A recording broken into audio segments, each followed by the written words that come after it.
Part 4. Installing the IDU. Note: electronic circuits and components are extremely sensitive to electrostatic discharge. Before installing the IDU, ensure that you wear anti-static gloves or anti-static wrist strap. 1. Installing the IDU. Confirm the position where the IDU is going to be installed. Take out the IDU from the anti-static bag.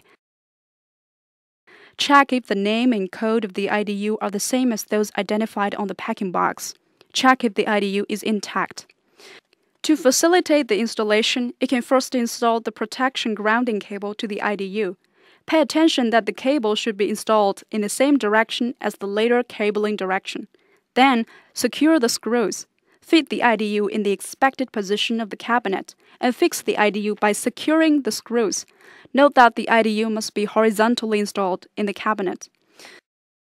For other methods of installing the IDU, refer to the Optics RTN 600 Radio Transmission System Installation Guide. 2. Installing the protection grounding cable. Determine and create the length of the grounding cable based on the position of the grounding bar.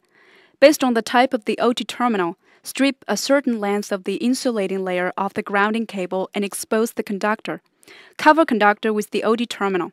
Keep the cross-section of the conductor level with the end face of the OT terminal.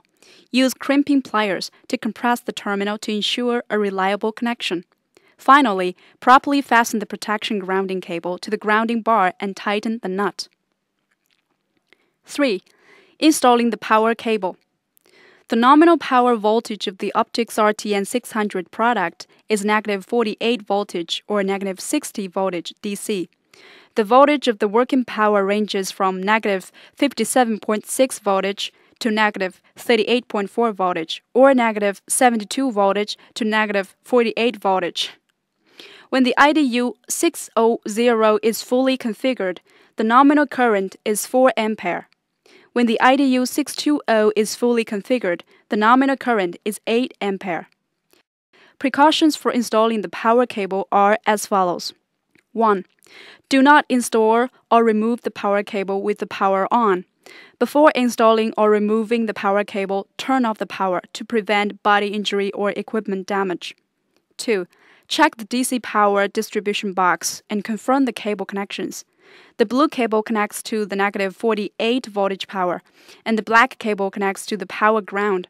After making the cold end terminal, check if there is a short circuit or an open circuit in the power cable. How to make the power cable. Strip a certain length of the insulating layer off the power cable at one end and expose the metallic conductor. Pay attention not to damage the conductor. Insert the exposed conductor into the cold end terminal. Make sure that the end face of the conductor is level with that of the cold end terminal. Use the crimping pliers to compress the connector.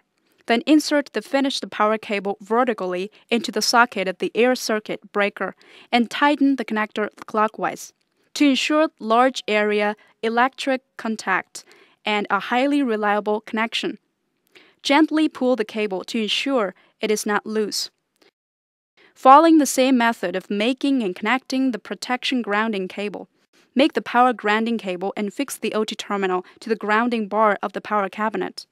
Tighten the nut. Confirm that the power grounding cable is not loose. The installation of the power grounding cable is complete.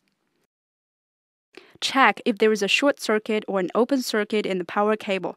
Then test the voltage of the power cabinet to confirm that the input and output voltages are within the required range. Affix the correct label to the power cable. Note: ensure that the insulation covering of the power cable is not pressed. Only one power cable is allowed to be installed in one socket of the air circuit breaker. If several power cables need to be routed at the same time, mark the power cables in advance to prevent confusion during routing. 4. Installing the IF cable. The IF jumper is ready before delivery. In field installation, you only need to connect the IF jumper to the IF interface of the IF board. You can use a wrench to gently tighten the connecting nut. Then, interconnect the IF jumper with the IF cable. RG8U or half-inch cable, let in from outdoors. Pay attention to tighten the lock nut of the connector to ensure a reliable connection.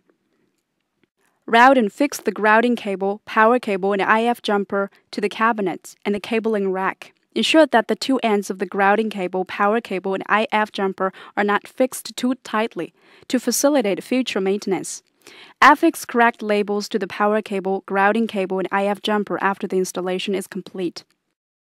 Tip: if several IF jumpers need to be routed at the same time, mark them in advance to prevent confusion when they are interconnected with IF cables. Note: to ensure good heat dissipation of the IDU, reserve at least 1 unit space above and below the location where the IDU is installed in the cabinet. In addition, there must be a distance of at least 0.2 meter from the IDU to the wall. For the wall mount, table mount methods of the IDU, refer to the Optics RTN 600 Radio Transmission System Installation Guide.